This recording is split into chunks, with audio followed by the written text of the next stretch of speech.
Excellent. So the next panel session will be moderated by Professor Ben Anderson, who is the CEO of DaVinci. And I'll hand over to him to introduce the topic and the other panelists. Over to you. Thank you very much. Ladies and gentlemen, I know that time is limited, but I want to start with maybe 2 opening statements. In view of the discussion that we're going to have, I want to sort of call on the definition of Richard Bolle, the French author, who said that for purposes of learning, for teaching, play and work and learn must come in equal sizes. So if we want to talk about gamification, I would like us and the panel members to think around that. How are we playing, sort of managing the notion between playing and learning and working? The other piece that I think is important, that we remind ourselves what is the purpose of social media.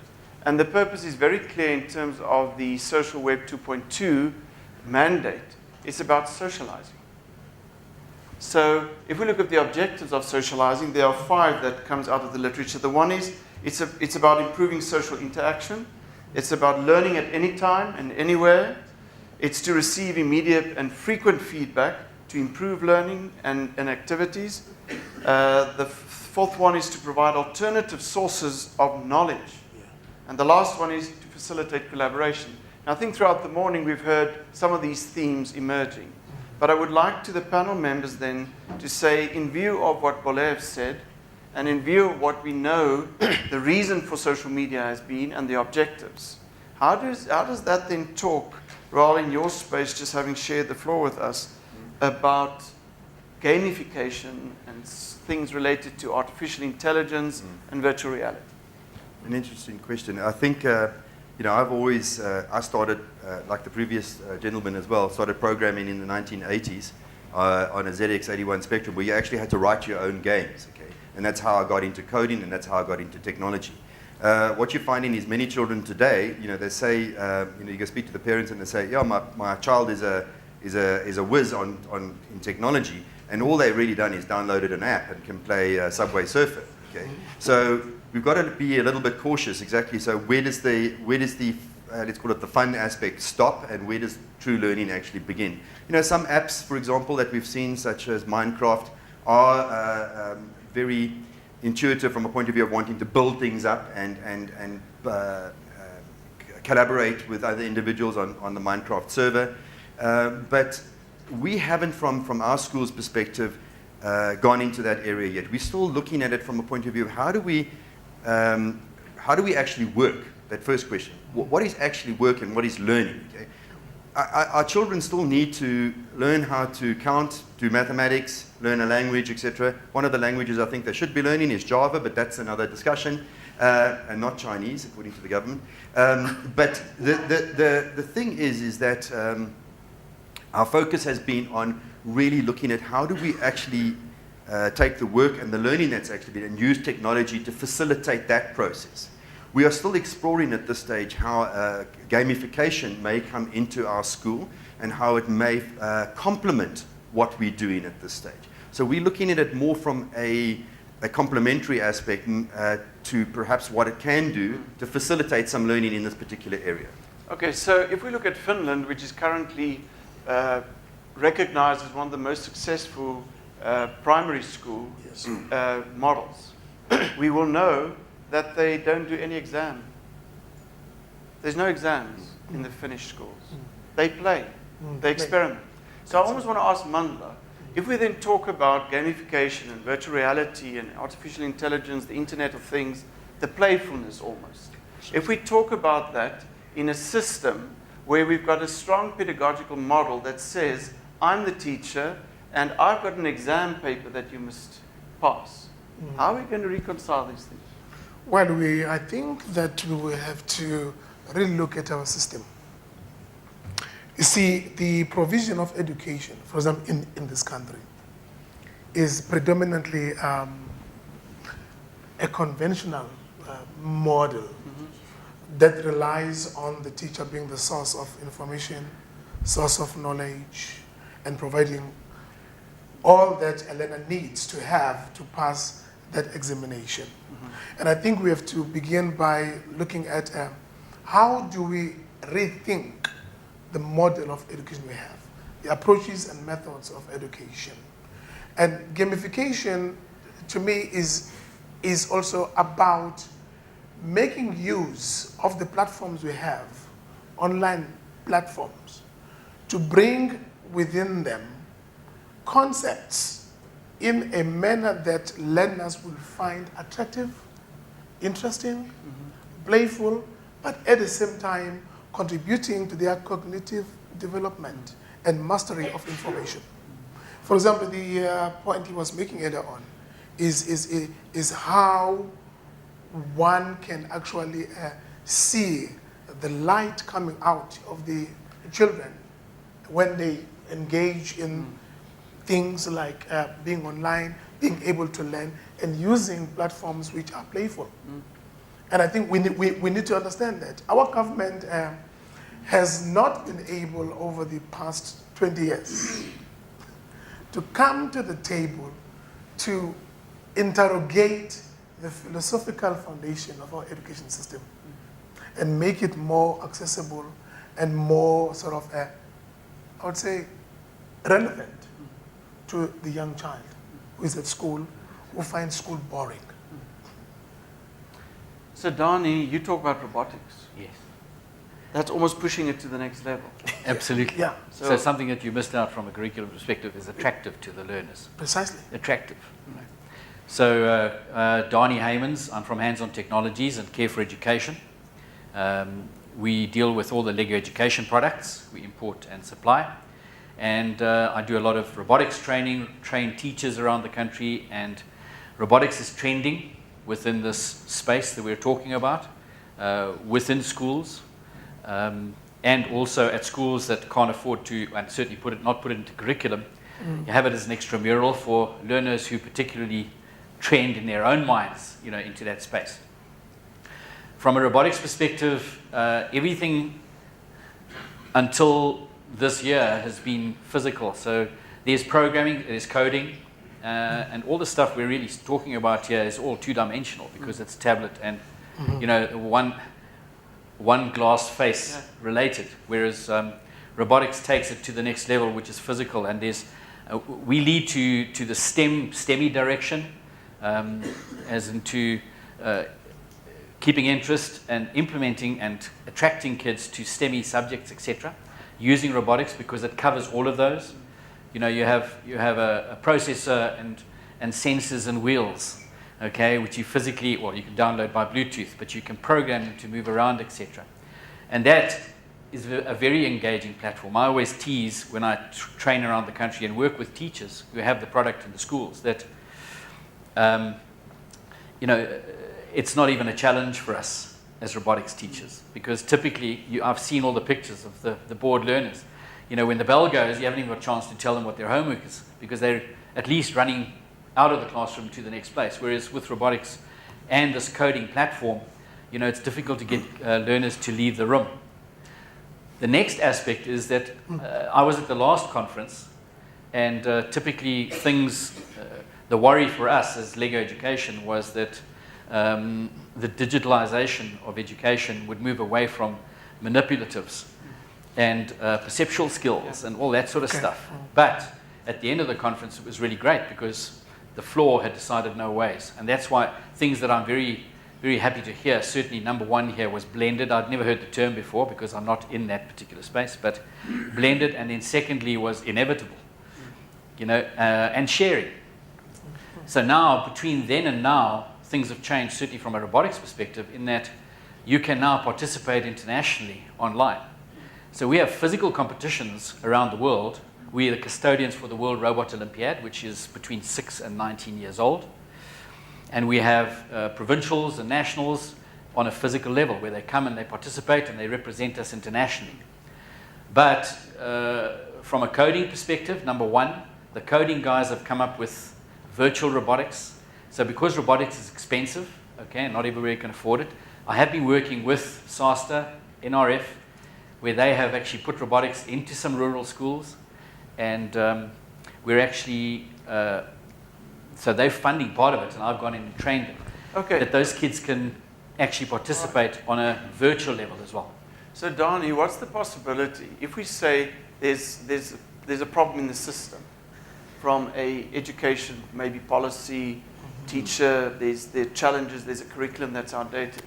If we connect the dots between machine learning and robotics and virtual realities and augmented reality, why can't we then for the future create a robot that will become the teacher and facilitate what we want them to facilitate? If we think of this machine learning as something that will have everything you and I could do and more in the future, what are those possibilities for you?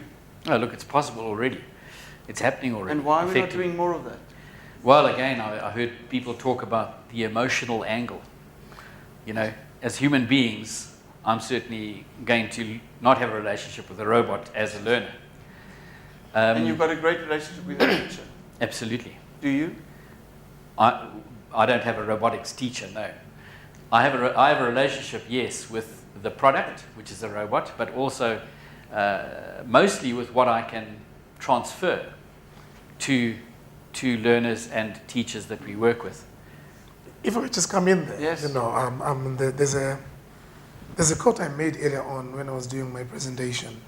The quote by C.S. Lewis, which says that he says, education without values, as good as it may be, but it has a tendency to produce clever devils.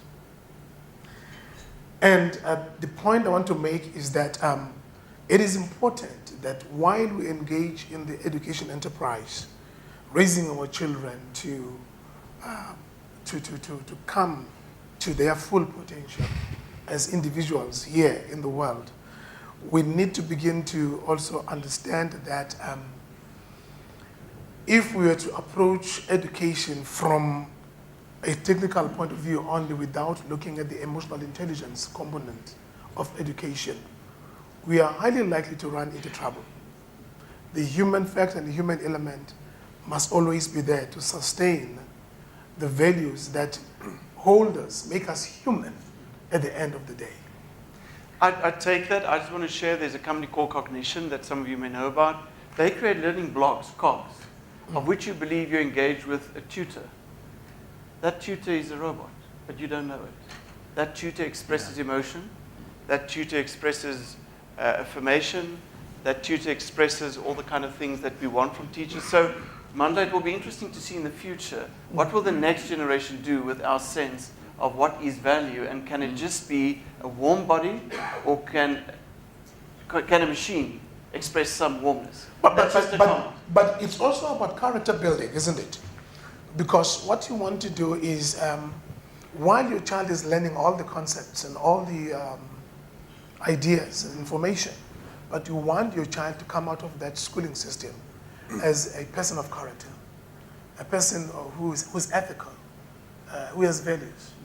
You want that. I think you mentioned the blended approach as well. You know, maybe these things will be complementing It's a both teachers. and. Yeah. Both and, exactly. Yeah. And this But is I what- want to tease you guys a bit about that, because I think we've got assumption about technology and machine learning that may be challenged in the Yes. future.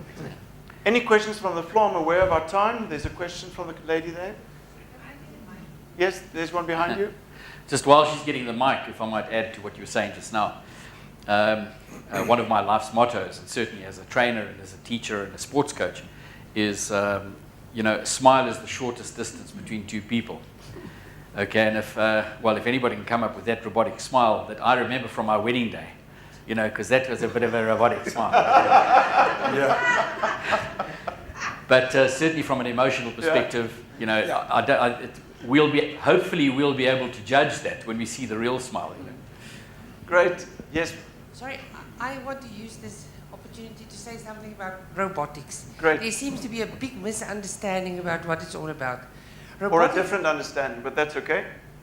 No, robotics that Dani is talking about, the robotics that we can teach children at school, is most probably the most powerful way to teach children problem-solving skills, a wonderful range of thinking skills, for them to correct their own mistakes and to learn at a completely different level. It's got nothing to do with robots teaching people. Sorry, I just wanted to make that clear. It's an amazing teaching tool. Thank you. We take note of that. Any other question, comment? If I can add to that, if somebody's still thinking of a question, just I spoke about some of the robotics that's happening, is it's trending within the school system. So certainly the government schools haven't seen it because it's expensive, but there are government schools that are funding extramural activities. But within the private schools, there are groups of schools that are taking robotics into the classroom as part of technology and subject and teaching it in school time because of those particular reasons. I think that what links to that higher level on that Samra model that I was talking about, this is where that type of stuff fits in. Yeah. This is where that's like you say, but I think you've also got to be careful of saying, well, we've got an extramural lesson for robotics, but we've all got to go sit in maths with a teacher with a piece of chalk. Yeah. You know what I mean? And it's not exciting anymore. It's not integrated. It's not integrated. So have a look at that. Robotics, bots, for example, or a lot of apps available, like learning apps, but see it in the in where it fits in that level and how it actually can facilitate what you want to achieve. And overall. amend. Absolutely, exactly. Sir? You've talked about robotics, but there's been a diversion out of the conversation from gamification. Can someone explain to us what the diverse platform of and the applicability of gamification is at Yeah, sure. I mean, school I and college can level? I can only speak about it from a robotics perspective because of virtual reality now, where you can actually program a robot, and there's a pre-built robot which you can move around on a challenge course, for example, which everybody around the world effectively sees. So they're on the same platform. And typically there you would have a ranking system and you can participate and you have times to do that, etc. So learners are competing against each other with the same tools. And they can add and place sensors on robots, etc., where they want to, and competing with others around the world within certain time limits and maximum scores to see how they achieve that. General gamification, I don't know. All that I know is I know that I have to now on channel Super Sport 7 watch game sports Esports. happening, esports. That's right. Yeah. So that kind of stuff I can't help with, but it's certainly starting to happen, and the platforms for robotics at a gamification and virtual reality level is starting to happen now. Mandla? Okay, Mandla? Gamification, basically, it's about taking a product that is there and it exists, whether it's a website or be it some material or whatever, and use the gaming platforms and put into it a play feature that would make people more attracted towards making use of it because it's fun to use. Okay. There could be either rules which are put into it or even competitions which are put into it so that at least it becomes more exciting and more interesting to use. And at the same time, more engaging, exactly. And at the same time, you are achieving the goal of developing client loyalty to the product, and the more use of that product. I think we must be careful to assume that games weren't played in the classroom before technology. Yeah. I mean, my daughter's English teacher has the spelling game, okay, and they loved this game, and it had nothing to do. It was just a game. So some of these things, like you say, there's games played in every single classroom, quizzes, questions, science classes, etc.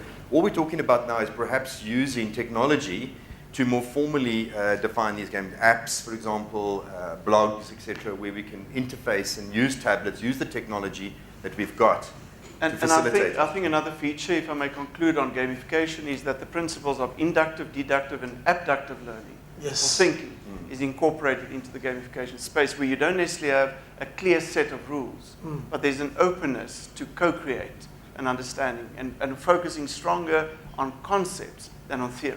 Precisely. Okay, I think with those few notes, I think we're concluding. Thanks a lot. Thanks for your participation. Thank you. Thanks.